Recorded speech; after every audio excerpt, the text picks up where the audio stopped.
ગીરમાં ઉત્તરાયણ પર્વ પર વિરોધ નોંધાવવામાં આવ્યો છે. ઇકોઝોનના અનેક વિસ્તારમાં વિરોધ જોવા મળ્યો.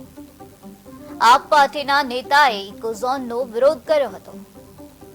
આપ નેતા પ્રવીણ રામનો વિરોધ જોવા મળ્યો છે. ઇકોઝોન હટાવવા માટે આહવાન કરવામાં આવ્યું છે અને આ સાથે ઇકોઝોન નાબૂદના પતંગ ચગાવવામાં આવ્યા. ખબર જ હશે કે આજે 14મી જાન્યુઆરી છે અને ઉત્તરાયણનો દિવસ છે અને આજ ઉત્તરાયણમાં અમે ગીરના ભૂલકાઓ આવી રીતે પતંગ ચગાવી રહ્યા છે. પતંગ ઉપર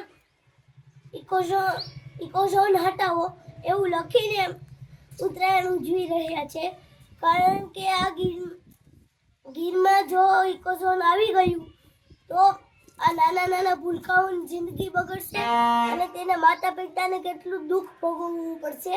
એટલા માટે હું સરકારને કહેવા માંગુ છું કે ઇકોઝોન નાબૂદ કરો.